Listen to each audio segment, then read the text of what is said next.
evolution and spiritual growth is just very directly related to sex and sexual expression. Spiritual growth is a matter of giving birth to spiritual children, which is a reproductive activity, which depends upon sexual vitality for reproductive activity. Which is why I said I do not suggest celibacy even for priests, unless the priests know how to keep their sexuality alive, but invest it in other activities than physical genital expression. So, celibacy may occur on a physical level while not occurring on other levels. And if that happens, it's fine, but that seldom happens in brahmachari or celibacy, as is currently practiced, because the church tells you to be celibate and doesn't tell you how to be reproductive on other levels while being celibate physically. So we defeat the purpose. Ideally, we must keep our resource of energy and vitality alive, which means, in my opinion, it is good to think of yourself as a reproductive being. It is good to love your sexuality, but keep in mind, while you're loving it, that it is not one level of expression. It is a sevenfold sexuality. And it expresses in all forms of creativity, not just in the physical body. But the amount of energy that you have to invest in all the other 6 levels depends upon the amount of vitality that is alive in the root. Which means that highly productive people are usually very passionate people. And I don't mean that in the emotional sense. I mean that in the vital sense. They are sexual people. They usually exude a sexual energy that is felt by people around them, and even awakens sexuality in people around them. But the interesting thing is that highly productive people may have absolutely no interest in physical sexual expression. So it isn't necessarily a genital phenomena. It is a creative phenomena. And it is a living vitality that has options of expressing on many different levels. Now there's a phenomena that relates to all of this that I think you should know about, just in case it happens to you. Frequently does happen that a man or a woman will go through their early productive period, will have an affair or two, get married, have children, lose interest in physical expressions of sexuality, and that whole area is dormant for many years. Perhaps they have no creative outlet. They simply sort of plod to work every day and back and do their housework and watch the TV and one thing and another. Children are grown now. They've been through all the drudgery of all that business. And so they sort of get curious. Someone takes them to a spiritual group and they start to meditate. And here's a little old lady that hasn't had a sexual thought in 30 years. She starts to meditate and she starts to feel something and she says, "Oh my God, what does this have to do with spirituality?" It happens, actually happens frequently. And a person doesn't know. I mean, they've never realized the connection between spirituality, giving birth to spiritual children, or giving birth to mental children. I mean, any pursuit that is awakened late in life will awaken sexuality, and may even cause sexual desires. May not. But it might awaken those desires that have been dormant for a long time. And a person will wonder why. What does this have to do with my spirituality? It has a lot to do with spirituality. Same thing very often happens when a person late in life begins yoga. They re-stimulate the physical body, they re-stimulate vitality, and first thing you know, they're writing articles for medical books saying, yoga makes me sexy. Well, what actually happened was that the reawakening of creativity, the reawakening of the body, reawakened the source of vitality in the body. And they could have done it with painting, they could have done it with art, they could have done it with building, they could have done it with almost anything that begins to tap a creative outlet and demands a source of energy. Then the energy begins to rise, the energy begins to move, and not only do they become more artistically able or creatively able, they also become more capable of overcoming disease. Now, let me blow your mind while we're at all this and tell you of an instance that may make this illustrated for you. About 4 years ago, I think, in Virginia Beach, I saw a young man, a young father of 3 children, I think, that I had seen quite frequently over a period of time, but I hadn't seen him for a month or two. And he came walking into the fellowship, and I saw him and immediately saw that all around him was black and gray. And it caused a great deal of alarm because I associate that color with cancer. And so I tried to approach him in a very tactful, supportive manner, and I asked him how he was feeling. And he said, well, all right, maybe a little tired.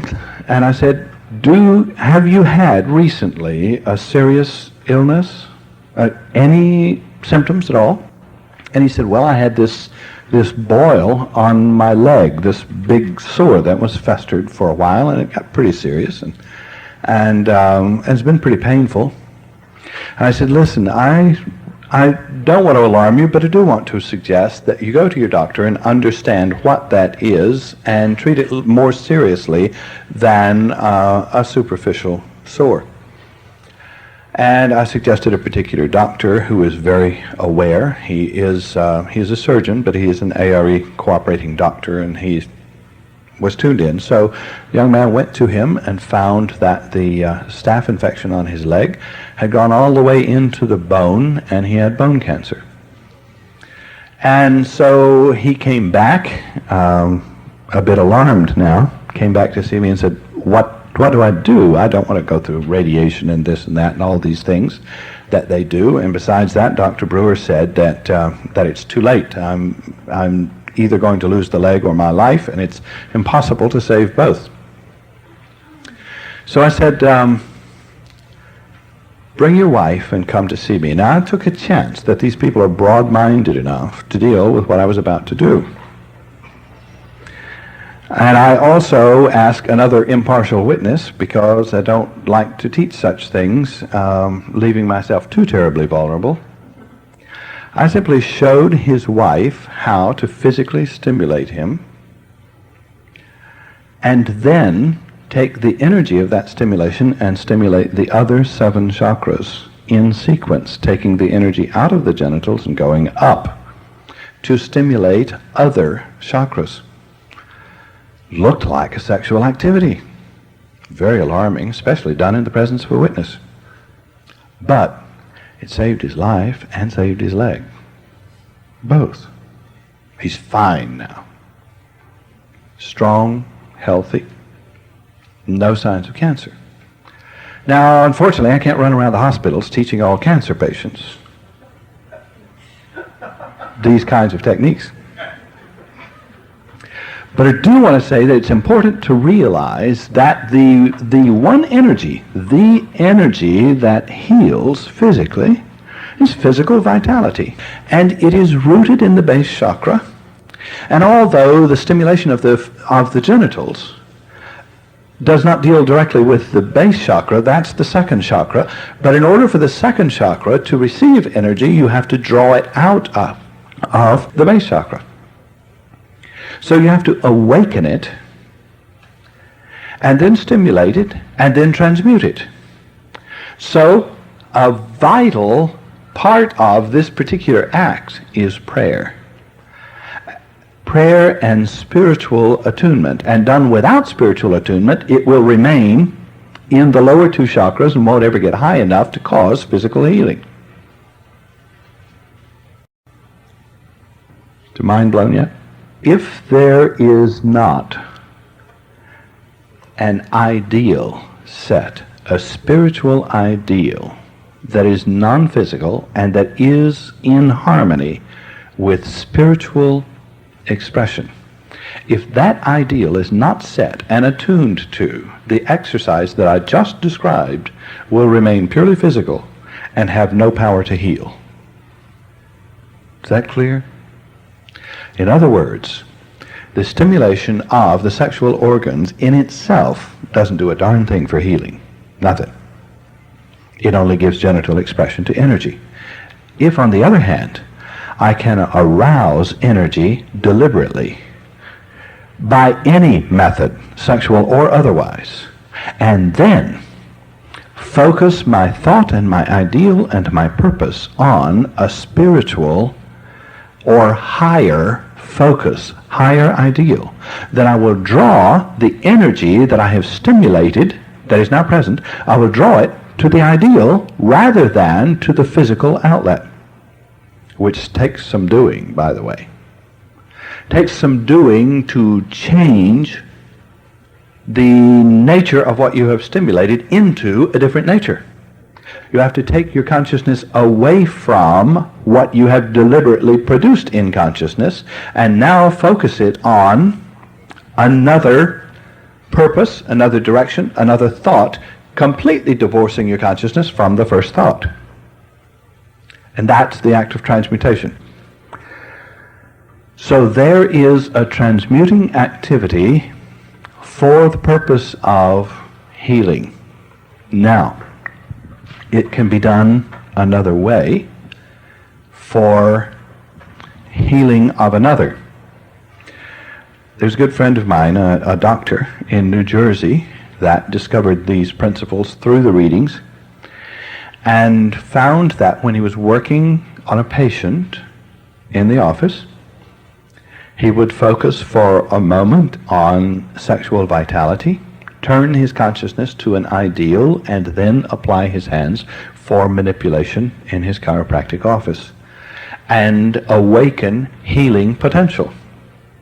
But if it remained on a physical level, then it would cause physical results or physical stimulation in both and deteriorate into something that was non-productive and counterproductive.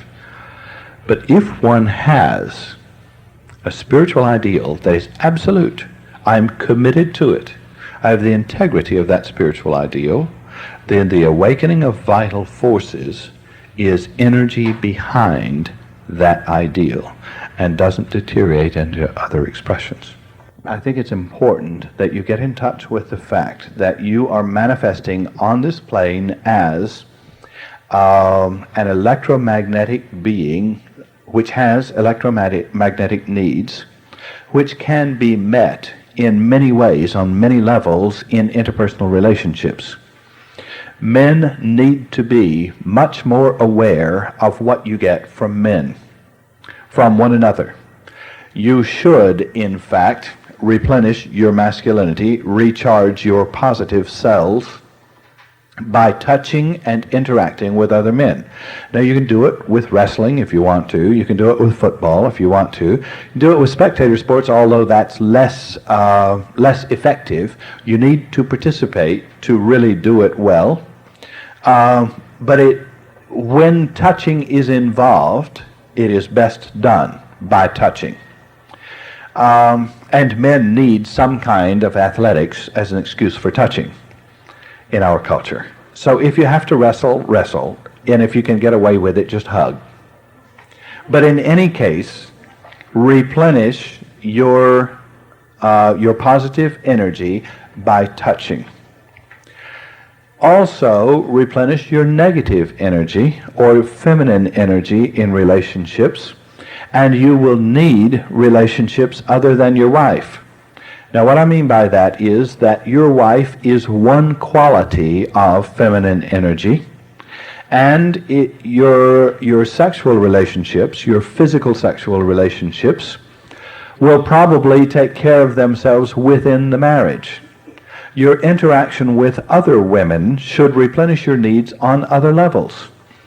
Other women in your life have other qualities of feminine energy, each one of which will add to the quality in you that is best expressed by that woman. So absorb what you need, release what you don't need.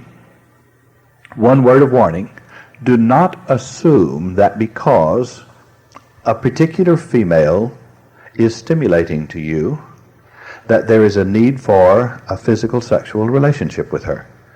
It is not necessarily true and might destroy what you already are receiving from the relationship. To bring it down to a physical level very often destroys the replenishing of the battery that you were replenishing with that woman. She might not be meeting your need on that particular level. So don't bring it to that level to try to make the exchange.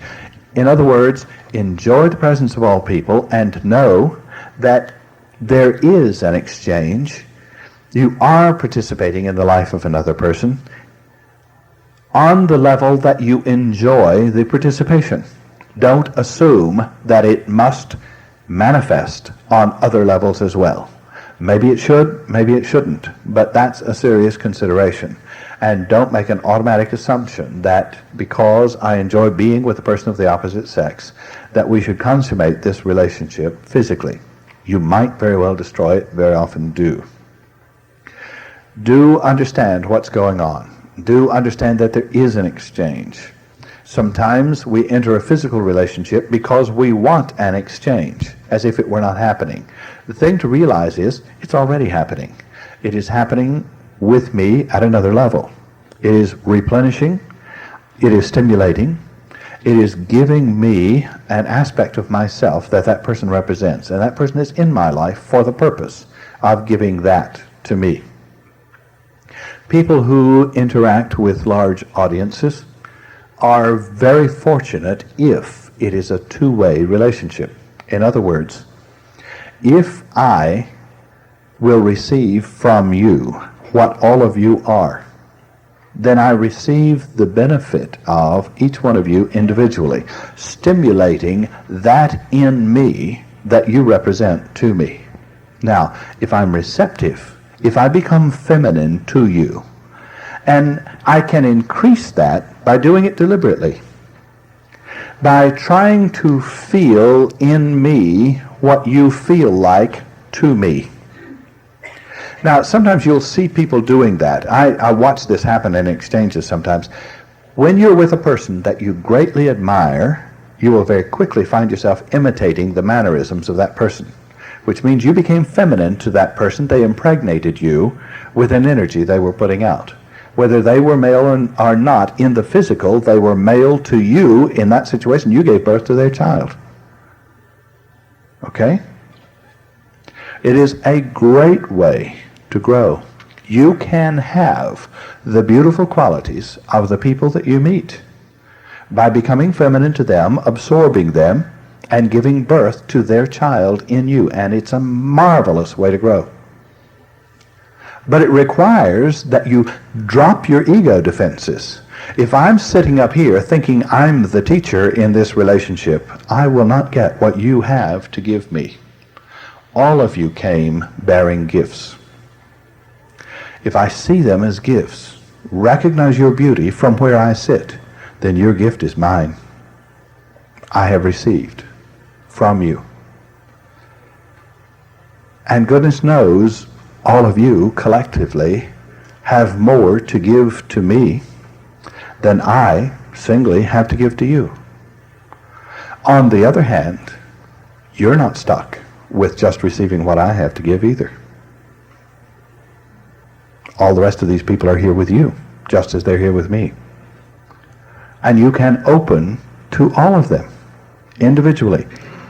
That's what we started with this morning when we said, go to people and tell them what you see. What I wanted you to do for yourself was notice. What is there in each of these people that appeals to me? What does she have that would make me more complete if I had that characteristic? If I could express that? I'm suggesting to you that you become an immensely sexual being.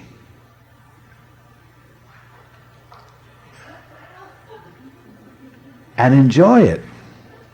Let it be all right. And realize that the physical or genital expression is only 1/7 of what we're talking about.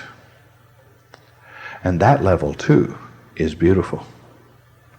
Don't deny it. Don't throw it away. Don't be ashamed of its life or its presence or its expression. Make it a spiritual experience in your sharing.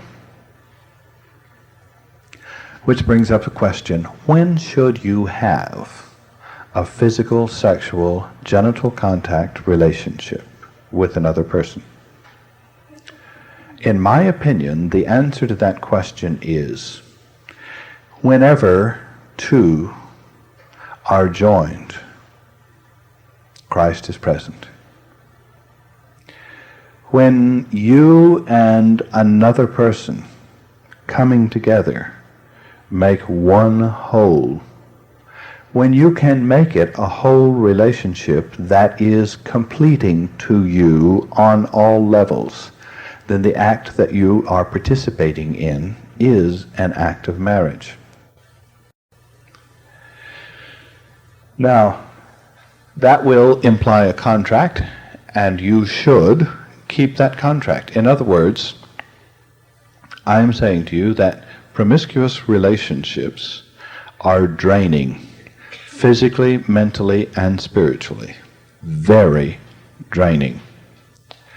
Can be extremely, extremely destructive to your health on all levels. What makes a relationship promiscuous is not whether you're married or not, whether you are in a legal contract with the other person or not, but rather whether you are sharing with someone else in a spiritual bond what you are about to give to this person. I am suggesting that there not be two people in your life at the same time with whom you are sharing that kind of intimate relationship, because if there is, first of all, you cannot possibly experience the best. Can't do it with two people at once, because you are going to be sharing on one level with one and on another level with the other, and no whole level with either. On the other hand, if that's what you want, do it. But do it being advised of what you're doing. That's the thing. Know what you're doing and be willing to take responsibility for it, and then do it. Want to be promiscuous? By all means. Do it, experience it, know what it is. It's like eating chocolate. I can tell you that chocolate, especially made in America, is not good for you because it's 2/3 hardened vegetable oils, hydrogenated, and all of those things, and your body has no capacity whatsoever to absorb or assimilate hardened vegetable oils. Chocolate's okay, but leave off the grease. You don't have that option. So I'm saying that's not good for you. On the other hand, I'm not saying don't ever do it. I'm saying take it if you want to, take it advisedly, knowing that what you do is that you make a value judgment. You say, the deliciousness of this experience is worth what it's going to do. So if you want to be promiscuous, do it with that in mind. Do it advisedly. So it's not a matter of following rules or breaking rules. It's a matter of understanding and taking responsibility for what you understand. If you are willing to take the responsibility, then no one has a right to tell you, don't do this or that, with one exception. That exception is, if you have a contract with someone, simple integrity demands that you honor that contract or renegotiate the contract. So if you have a contract and you want to have an affair, renegotiate the contract first, just for the integrity of your relationship. Otherwise, you are setting yourself up for the karmic reversal of what you're doing. Don't forget the law of karma. Law of karma means that whatever kind of energy you set in motion has to return to you. If you violate a contract with another person, thus causing them an unpleasant experience, then the law of the universe demands that that has to happen to you so that you can see what it feels like. It's the other end of the same thing that you set in motion. Here's something I think you'll find interesting. If you have participated in a marriage relationship, then you have built a very strong karmic bond with another person. Even if that marriage is not a good marriage, even if it is not a whole marriage on all levels, you still have a very strong bond with that person, probably on the solar plexus, maybe on the heart, and so on. You have these bonds. Now, you go outside the marriage, and you have a casual affair with somebody else. That other person you have built a cord to. In India, it's called a pranic cord. In Hawaii, it's called an aka cord. In any case, it is a real energy that has a capacity of draining you physically should that other person be depleted. But the most interesting thing is that it also has the capability of affecting your wife or your husband, the other partner in the relationship. In other words, when you are in a marriage relationship, you are like wrapped in a cocoon with that person, and you're going outside the relationship not only affects you, but affects the other partner. Know that and act advisedly on it.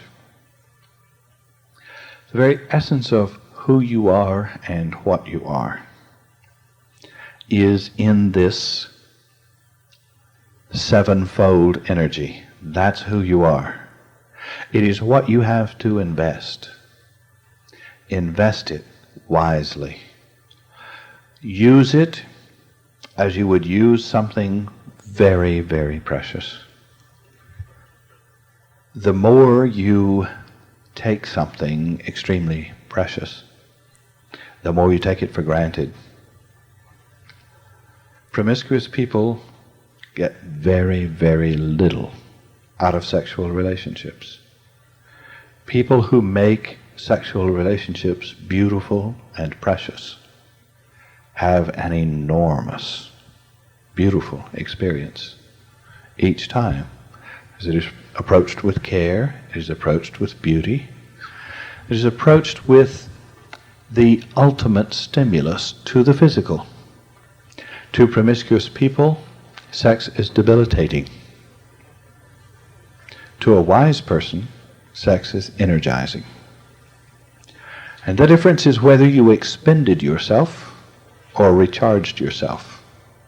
And whether you expended yourself or recharged yourself depends on whether you give to and take from, on multi-levels, a shared relationship with another person. I had wondered the damage of using drugs and alcohol for stimulating sexual activity. Okay. All right. We could spend a lot of time just on that. I think the only thing that that I would comment about using artificial stimulants of any kind is that drugs and alcohol, whether uppers or downers, are usually not sexual stimulants. What they are is agents that mask inhibitions and allow me to be more of what I am anyway. And I think there are better ways to do it than using drugs and alcohol. I think you can get rid of your inhibitions by examining them, seeing where they came from, get rid of the irrational beliefs about them, and do what you want to do. It takes a person of integrity. It takes a person who's willing to violate what other people believe sometimes. And I think instead of trying to teach young people not to use drugs and alcohol, it's so stupid. We try to teach people not to do these things instead of teaching them to have what they're trying to get from these things. And if we teach children to have what they're trying to get from these things, then we won't have to bother with telling them not to use them.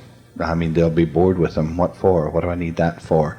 If I can produce the self-acceptance that I need without them. Could you explain what it is when you feel an energy that comes and goes to the solar plexus, especially when you sleep? And could it be tied to a person that you were very emotionally involved with and no longer see? Okay, probably.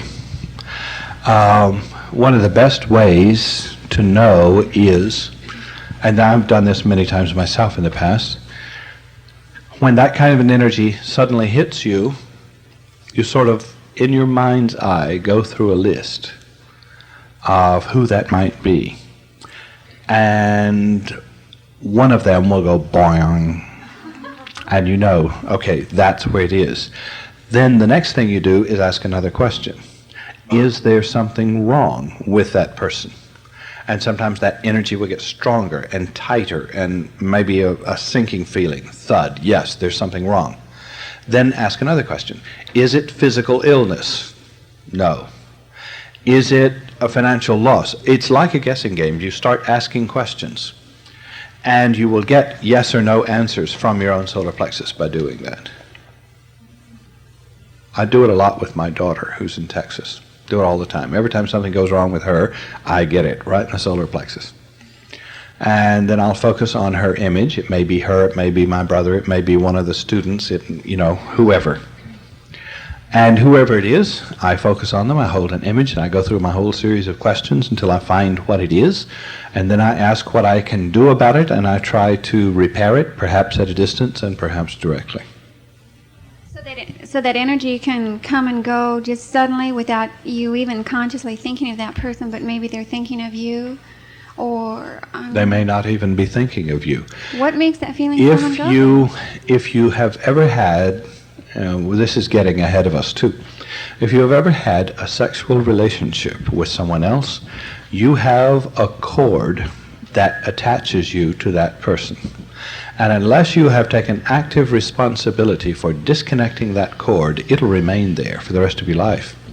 Whatever happens to that person for the rest of your life will affect you more or less, depending on how receptive you are to energies coming from them, until you take active measures to discontinue that cord. It's called cutting karmic bonds. I knew that'd start some questions.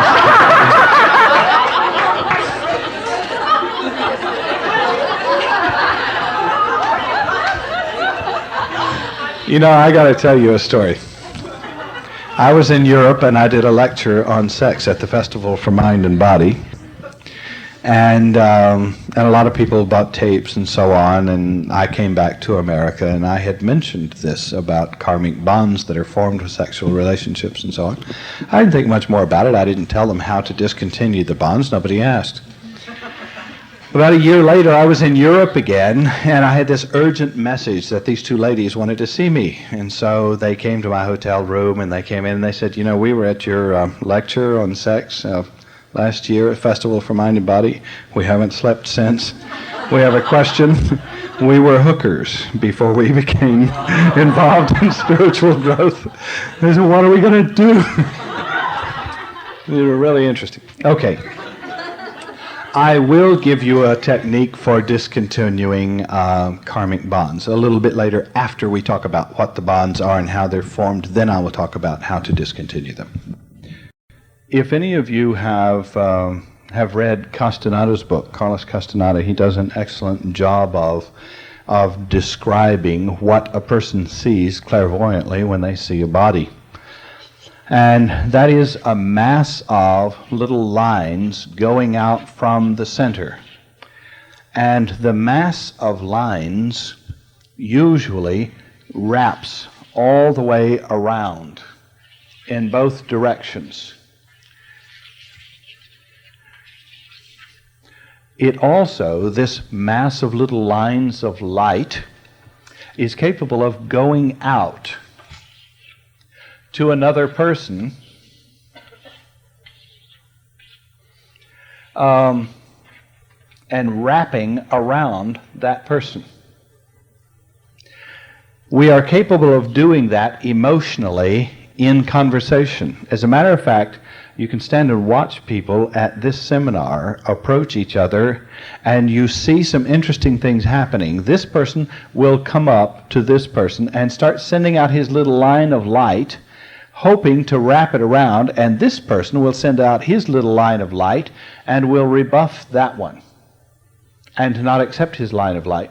And then you'll see people going up and they're about to say something and they stop and they go ahead and do something else because the energy from the person they were going to was stop energy. Now we actually do that, and it actually can be seen and observed. And these little lines are emotional lines, but the interesting thing is that for most people, in most situations, they simply dissipate after a few minutes. I can hold a person in conversation. I can hold a person's intention, like holding on to it. And then as a person changes, or the other person may actually deliberately dissolve my energy, in one of two ways. They either change the character of the energy so that I'm putting out one quality, they are coming with another quality. I am putting out interest, they are putting out boredom, and their boredom will dissolve my interest bond that I tried to wrap around them. So we cancel out one another's energy quite deliberately.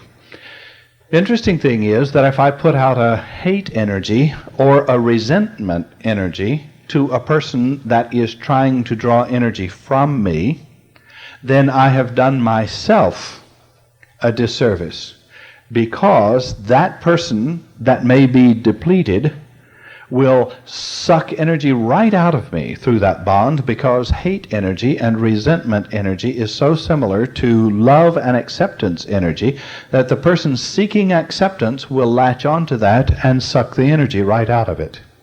So the worst thing that you can do with a person who is draining or threatening to you is hate or resent them. Best thing that you can do is either love or accept them, or be absolutely neutral. Bored and turn your attention elsewhere, and they will not drain you. They can't, because your lines of force do not match their lines of force, and they can't latch onto it. Now, these lines of force are emotional and temporary when they happen in conversation and casual encounter. However, every once in a while, we will meet a person whose rate of vibration meets ours, and my line of force suddenly is not just one, but a whole mass of lines to one person, and I wrap all these cords around that person, and hours later, I still can't get my mind off that one person. And while I'm still thinking, the longer I think, the more cords I send out and keep wrapping and wrapping and wrapping and wrapping. Now, if a person doesn't like that energy, they will very likely describe it, get this, as sticky. And they will start to unwrap it. They will start to dissolve it with a different kind of an energy of their own. And I may keep trying to wrap them while they're trying to unwrap and so on. That may go on for some time. But so far, it's still just emotional. Now, if the two of us have an interaction, then it may become karmic, more than just emotional. In other words, I may do something that I need to feel the effect of in our relationship. When I have done something to you that I need to feel the effect of, and you have done something to me that you need to feel the effect of, then we have a karmic bond and not just an emotional bond. The difference in a karmic bond and an emotional bond is that the emotional bond is bound to the personality, a result body. The emotional bond is bound to a result body, the emotional body, the personality. A karmic bond is built to the soul so that it survives incarnation. Okay? Moves from lifetime to lifetime. An emotional bond is temporary and can be fairly easily resolved. Now, if I have a physical sexual relationship, then cells of this body are incorporated into my body, and cells of my body are incorporated into this body, and now I have a physical bond. Cellular exchange that makes cords from person to person who have physical relationships.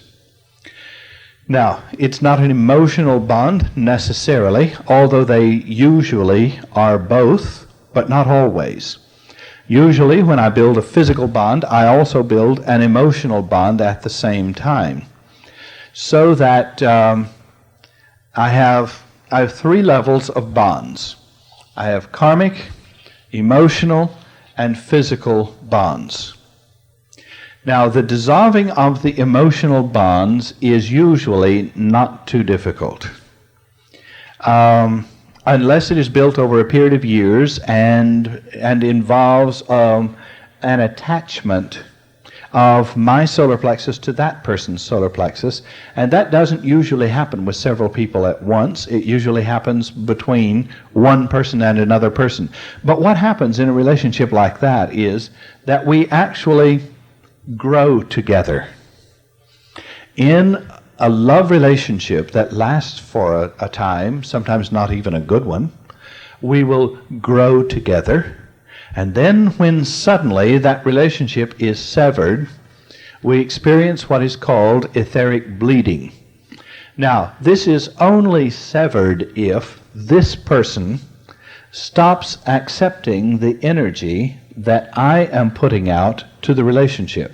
This person no longer feels the bond, no longer experiences the bond, and cuts himself off or herself and turns that energy and invests it somewhere else in some other person.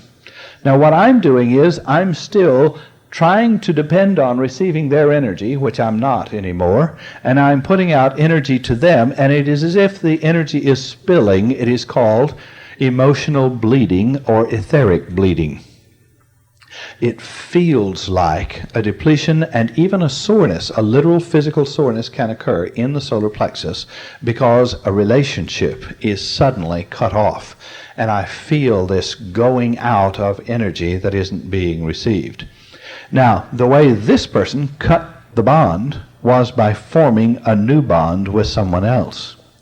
This person is left without someone else to form a bond with, and without even wanting to form a bond with somebody else, because they still have their consciousness going in this direction.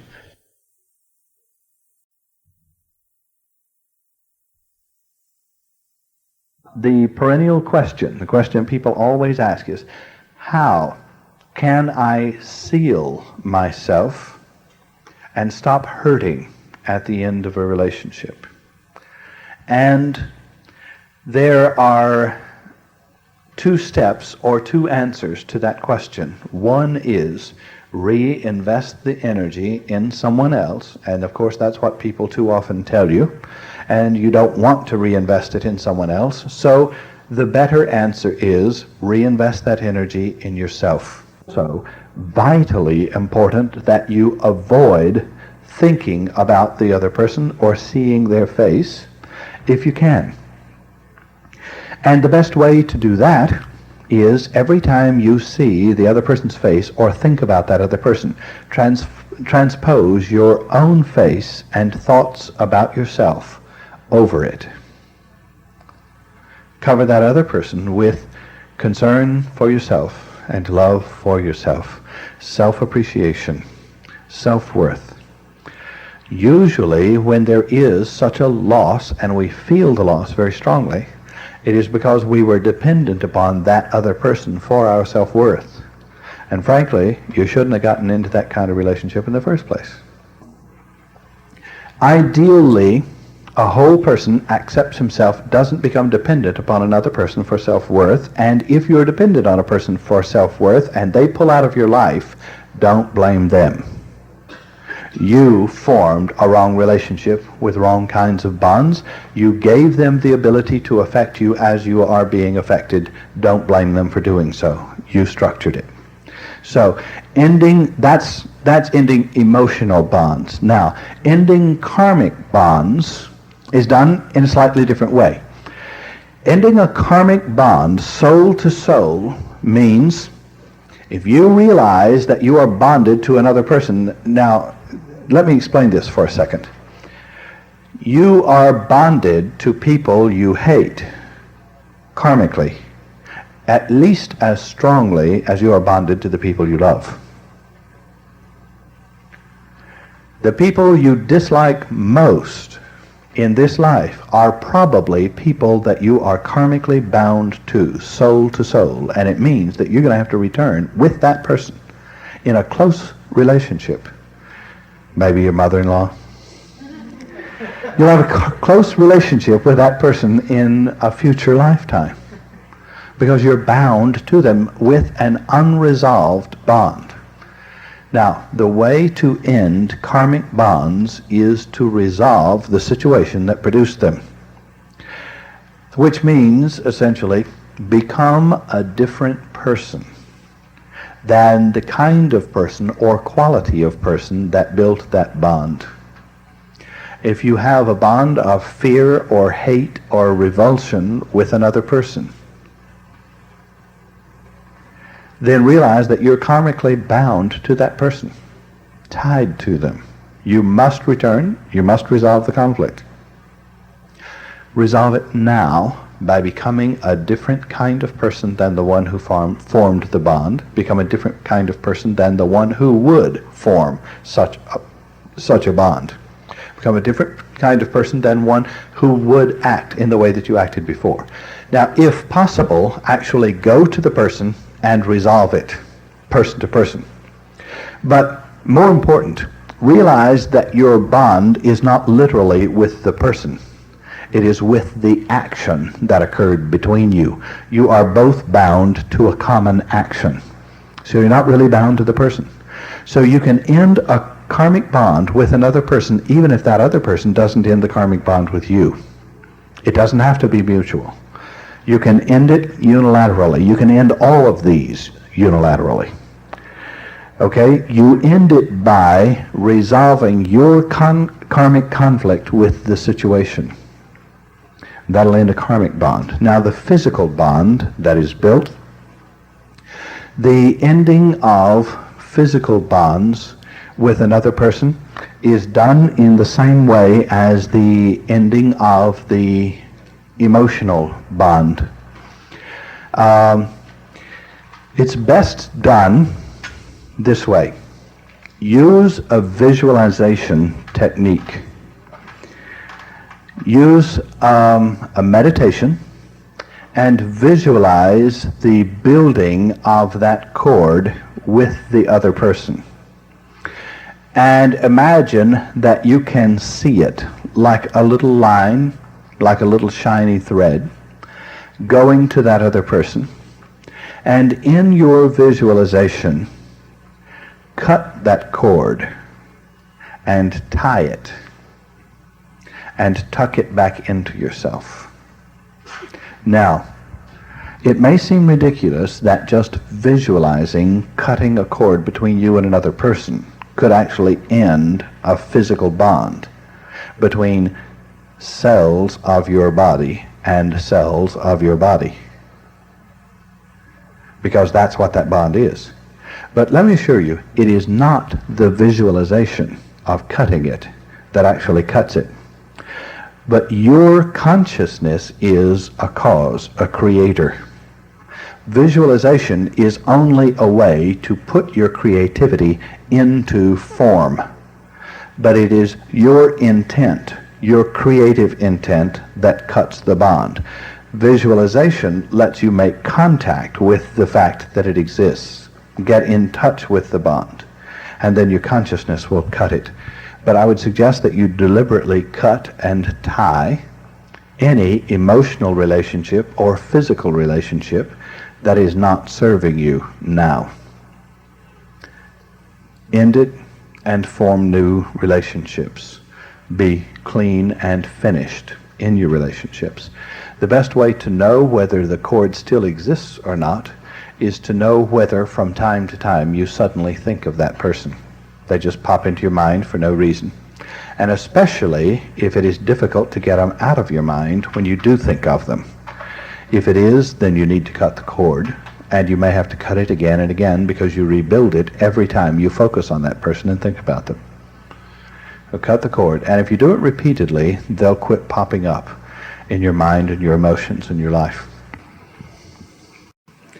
Few things that I would like to deal with as we enter this session. First is to say that all the things that we've been talking about in sex and relationships, communication, and so on, are so bound up in emotions that, for all practical purposes, the emotions workshop that is coming up here is very much a continuation of this workshop. Or, in other words, it's giving more tools for the application of this workshop. So if you haven't done the 9-step process and the emotions workshop, by all means, I think that you should check on that and get the information about it and see if you can do it, to use that opportunity to finish what we're doing here, especially if you have needs to clean up relationships and to make yourself whole to enter relationships. By all means, use the emotions workshop to do that.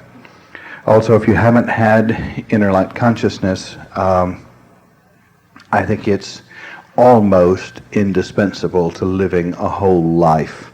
It'll give you so many tools for getting yourself together, your relationship with God and your relationship with other people, bringing all of this together holistically. Inner light consciousness can make an enormous difference for you. I think it's important to get into that with your family, with people who are involved in you, with you in relationships, if you can. I'm going to take some questions that I have here first, and then we'll take questions from you about the things that we've been over and some things that we haven't dealt with yet, and see if we can give you some practical suggestions for dealing with the things that come up in your life currently. One question that we have is on homosexuality, and that's an enormous subject by itself. There are some things that should be said about it. Homosexuality is of two basic kinds with a number of different variations in those two kinds. One is karmic or hereditary, which is to say the same thing. It is built in the conditions in which we enter in this life and is not a result of social programming or relationships built in this life. The other is a result of social programming or relationships built in this life. So there are two basic types. There are many variations within those two types. Let's talk about the social programming basic type for a moment. And to describe that would be to say, every man, every male needs male energy. and feeds on that male energy at one time or another in his life.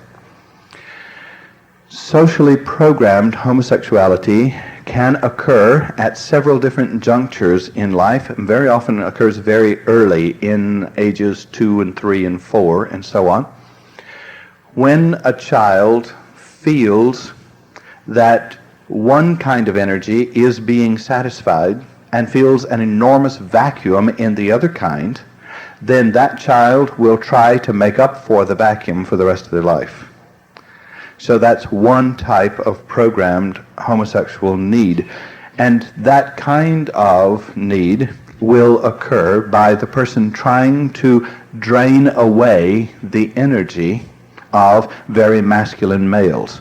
That type of homosexual does not usually find himself or herself attracted to, in the case of a male, doesn't usually find himself attracted to feminine males. He is attracted to masculine males because it is the masculine energy that he is after. It's not a matter of identification, it's a matter of source of energy need. The homosexual who is attracted to more feminine males, in the case of the male, and just reverse what I'm saying for the female because they are opposite equivalents in most cases. The type that is attracted to a feminine male is usually a type that is attracted to identification and not to absorption of energy. In other words, that socially programmed homosexual has identified with female and hungers for sharing of that role. So it's a different syndrome altogether. I think that one of our problems in dealing with this problem is that we have lumped all the various different types together and labeled them homosexual. I think probably the most important thing to say about a homosexual is that there is no such thing. Got that? There is no such thing as homosexual. There are only people. People who experience homosexual relationships. They're not homosexuals, they're people. They're human beings. They're not really. They're gods. In human bodies. And they should not be labeled by what they do. That isn't what they are. It's what they experience, the way that they express. So, get rid of the notion that there are homosexuals and heterosexuals. There aren't. There are people. And people do things. And what they do is not what they are. It's the way they express. And they express the way they express for a variety of reasons, and nobody ever expresses a particular way without having a reason. And that reason represents a need. And that need is something that they're trying to satisfy. And the way that they're trying to satisfy it may be appropriate and may not be appropriate. In any case, it doesn't fall to you or to me to condemn them for the appropriateness or lack of appropriateness of their experience. So all of that business doesn't enter into it. What does enter into it is an understanding of the self, and what a person is looking for is important, and whether or not they receive it is important. And if a person is jumping from relationship to relationship to relationship and getting hurt repeatedly in the relationships, or is being left unsatisfied in the relationships, and is being promiscuous, why bother saying whether the partners that this person is meeting are male or female? That's beside the point. The point is that person is not being fulfilled and has deep needs that are not being met. What we should concentrate on doing is meeting the needs of the people we encounter if we wish to be healers, and help people, myself, yourself included, help yourself to understand what the need is that you are trying to fulfill in your relationships. Interesting thing is that homosexual relationships are very often not sexual at all. The sexual act is an attempt to satisfy a need that has nothing to do with sex. That's also true in heterosexual relationships, by the way. So if we can deal with relationship with self and become whole, then what has acted itself out as a homosexual relationship may often be satisfied in relationships that do not need genital expression. And I may be whole.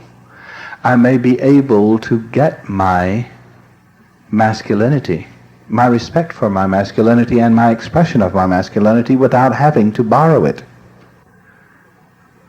or absorb it vicariously, or pretend that it's there, or play a role that isn't real. Maybe I can become real instead. And of course, again, the same thing is true in heterosexual relationships. I don't think that we need to label relationships one way or the other. There simply are healthy relationships and unhealthy relationships. And what makes a relationship healthy or unhealthy is not a matter of whether your partner is the same sex, but whether or not the relationship is meaningful and fulfilling and doing what it is supposed to do in your life. Whether it meets the need, whether you are expressing wholly, have a whole relationship. And if it's not a whole relationship, what does it matter that it is heterosexual? What does it matter that it obeys the rules? If it isn't fulfilling you, then it isn't a right relationship. If it isn't serving you, completing you, if you are not complimenting the other person and being complimented by the other person, complimented in the sense of becoming more whole and functioning better, that's what sex should do. It should complete an aspect of you. It should complete the other part of your life so that you are whole with another individual. And not so that you are plugging holes here and there that still exist even after the relationship, and you wander around feeling lonely and wish you had a partner. By all means, if you are lonely and alone and want a partner, please hear me. Overcome your loneliness first, then find a partner. Overcoming your loneliness means being able to live with yourself and finding yourself a beautiful, wonderful, loving, charming, interesting, entertaining, and exciting person to be with. And if you aren't all of that to you, you got no business sticking you in somebody else's life.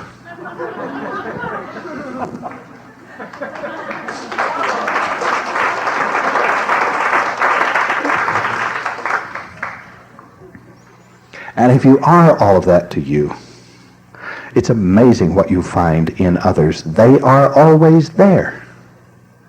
There is no such thing as a lonely person who is loving and accepting self.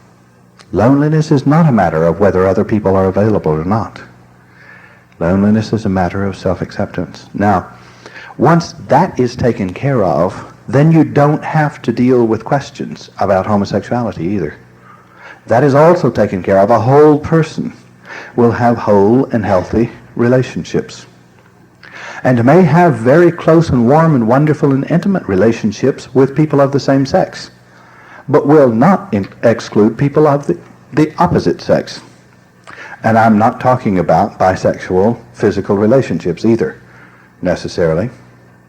I am talking about whole and being complete in an exchange that does not require a genital relationship with people of the same sex and with people of the opposite sex, and an ability to make a commitment to a single person who is the ideal partner for me in what I am investing my life in this time.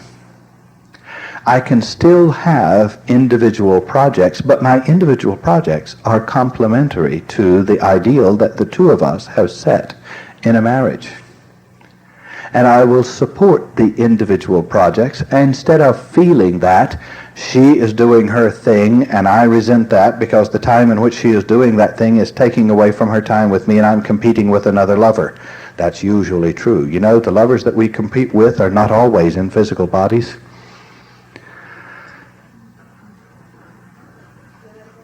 The lovers we find ourselves competing with are not always in physical bodies. If your love relationship with your husband or wife is not right, then that husband and wife is going to find another lover. No doubt about it, no question about it. But the other lover may not be in a physical body. Some of you are here this weekend because ILC is your other lover. And it is competing with your husband or your wife.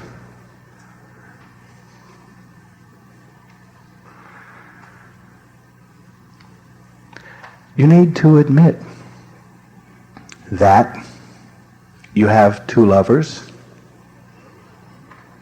that both of you together could be making love to your source of completion. But actually, your other lover should not be ILC. ILC is a means to an end, not an end in itself. And if you are using as an end in itself, you have a wrong relationship with ILC. It's unfair to ILC. ILC should be making you more whole within your relationship, with yourself and with your partner, not competing with your partner as an extra lover. Okay, the karmic or inherited kind usually is a result of a wrong relationship with either the opposite sex or with homosexuality in a past time. I had an interesting experience with this kind of thing a few years ago when I did a life reading for a young man who was told in his reading that he had been an American president, and he was told which one. The particular American president that he was a man who is especially known for his masculinity, for his worship of masculinity, you might say. He was a man who was known for mistreating women, for loving brute force and ultra-masculine and so on, without respect for the feminine side of himself or for other women. And he was told what his task was in this life. The interesting thing is that the reading made no allusion whatsoever to homosexuality. I didn't know until many months later. The young man came and said, what I really wanted to know was about my homosexual orientation. What am I supposed to do about that? And suddenly I realized what they were trying to tell him. He had so despised the female in himself, so denied that part of himself, that he came back in this time. He is the spitting image of that president, looks just like him. Looks just like him. It's unbelievable how much he reveals his former life. And he is reasonably masculine in action and appearances. I would never have guessed otherwise. But the part of himself that he refused to accept in that lifetime is the dominant part in this lifetime. He worshipped masculinity then, had an abundance of it. Now he has a need for it and is attracted to masculinity in other men. I wonder what that man in that former life would have done if he had known what he was doing to himself with the building of his set of values. Would have done the same thing? I don't think so. I think if it could have been communicated clearly enough that he might have developed a different kind of relationship with it. But that's only speculation. What I can say is in this life, I believe that he is dealing with it beautifully. Really beautifully. He still has his former brilliance. He is now a Harvard graduate, and there's no telling where he'll go from here. But he's certainly a beautiful man in this time. Okay, what I'm saying here is that that when homosexuality is karmic, it is because that it is built from a need for experience in past life, and that need may not be exclusively sexual. For example, I once did a reading for a young man in New York who was homosexual and black.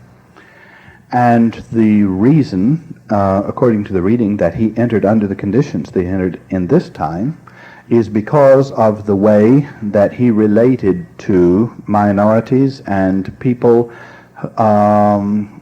who had special needs in the past, not necessarily homosexuals, but he needed to be a part of a group that was despised and criticized and so on because of the relationship that he had played with such groups in the past.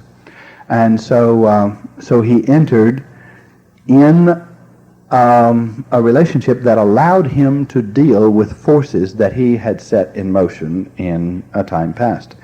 So all of these things, all of these kinds of needs that we build are results of actions, and that's how the karmic relationship may be played out.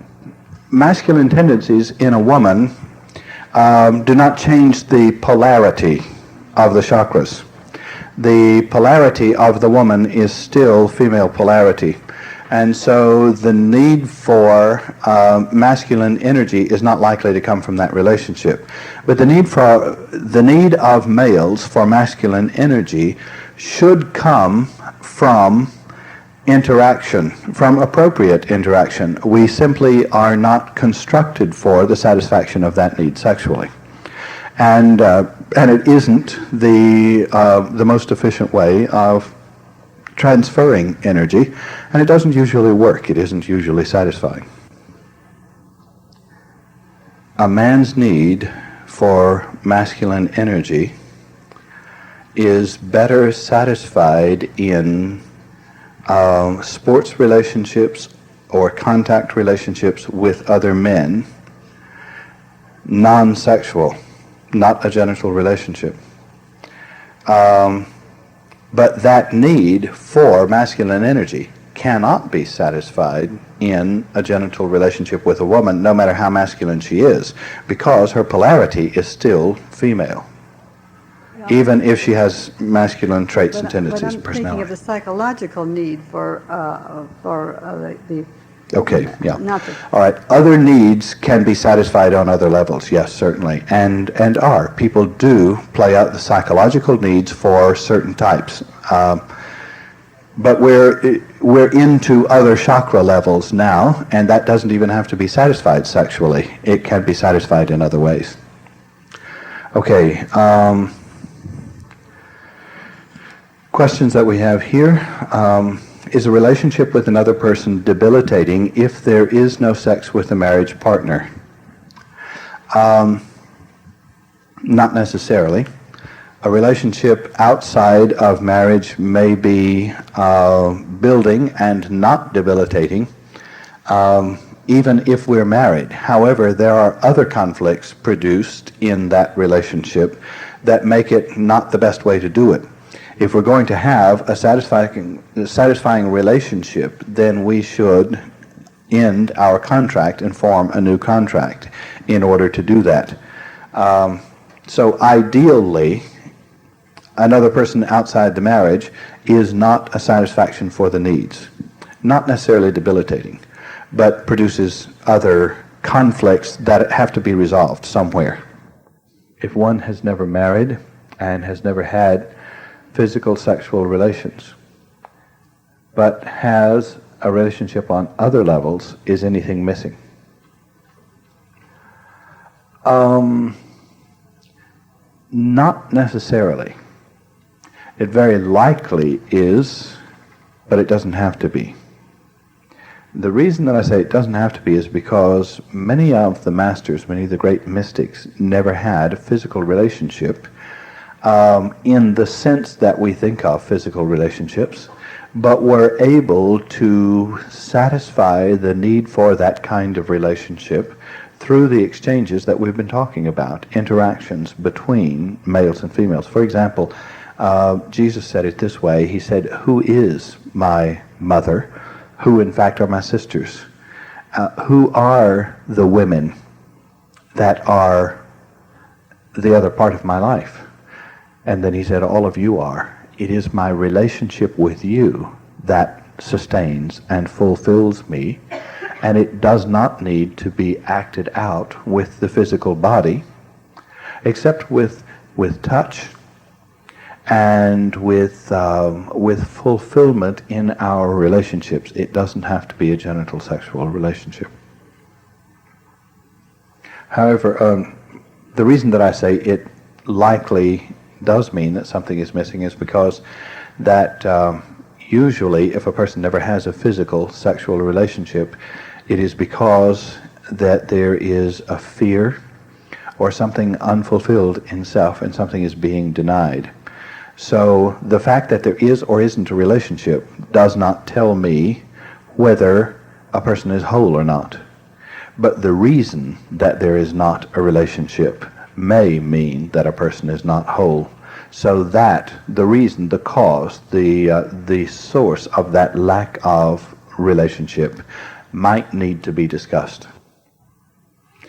Two kinds of parent-child relationships here are questioned. One is normal parent-child relationship in the home, and the other is the relationship of single parent to a child. I think we've already commented in some aspects of this by saying, first of all, that parents and children fulfill needs for energy exchange with one another. And it's all right to experience that. It's all right to know that you do receive stimulation and energy from your children. And it should be done in a healthy way, and it is not done in a healthy way if you pretend that it doesn't exist, or try to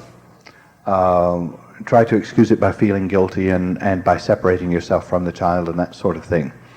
By all means, touch and hug and feel and realize and exchange and build healthy relationships with children. Please don't teach them that the physical body is ugly or dirty or to be hidden. Neither should you teach them that the body is something to be exhibited. There has to be a neutral ground where people know that the body is beautiful and that touching a genital is no more naughty than touching an elbow. On the other hand, it isn't to be encouraged.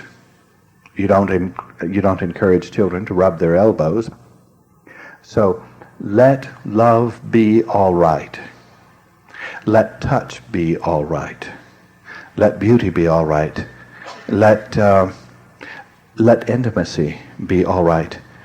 Let sex be natural, a part of life, a beautiful part of life. And instead of putting fear and danger into the development of sexual needs, put respect and beauty and importance into the development of sexual needs. Then sexual relationships for your child will become a beautiful experience. Not one that is hidden, not one that is exciting by its very forbiddenness. Boy, is that a factor in our society in this time. To the extent that some people find excitement in a sexual relationship only as long as it remains something forbidden and unusual, which makes it very difficult to have an acceptable relationship at home in a marriage. How can you? You're doing what's acceptable. And if the exciting thing is in doing something wrong, that's gone as soon as you marry.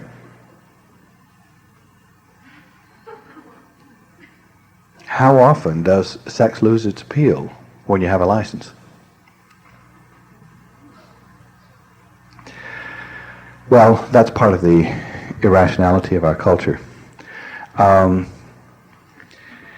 Single parents with children, especially when the single parent is removed from the child and the other parent is caring for the child, please understand that there's a karmic bond and a physical bond and an emotional bond between you and the child.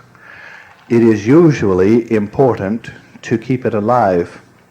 It is important to keep it alive by touching, by communicating. It is not important to keep it alive by competing. The worst thing that ever happens in the breakup of a marriage with children is the competition of the so-called adults for the affection of the child. Even if you believe that the single parent who is keeping the child is doing a bad job, please keep in mind that that bad job will be consistent. And that child needs consistency more than it needs right actions in the sense of what kind of discipline and how much money and so on. It needs consistency. And if you are expressing one opinion and your other divorced mate has a different opinion, then the one who is keeping the child should make the decisions about how the child is raised. The other one should be as small a factor as possible in that. If you're not going to live with the child, don't try to be a strong factor in how the child is raised. Simply give the child your love, your touch, your attention, and give the other parent your support, even if you don't like that other parent. That will be healthier for the child. Don't compete about how things are done. Don't compete for the love. If you have to compete for the love, you won't know what to do with it when you get it anyway. You won't be able to absorb it, because if you have to compete for the love, you don't have love for yourself and cannot absorb love from others. So, don't bother that the other parent is trying to convince the child that you are an ogre. It's all right. That says nothing except the need of the other parent. And children are amazingly perceptive. You don't have to argue. Don't bother. Be an adult. Be whole. Be what you are. The child will learn what you are soon enough, regardless of what the other parent teaches. Don't get into competition.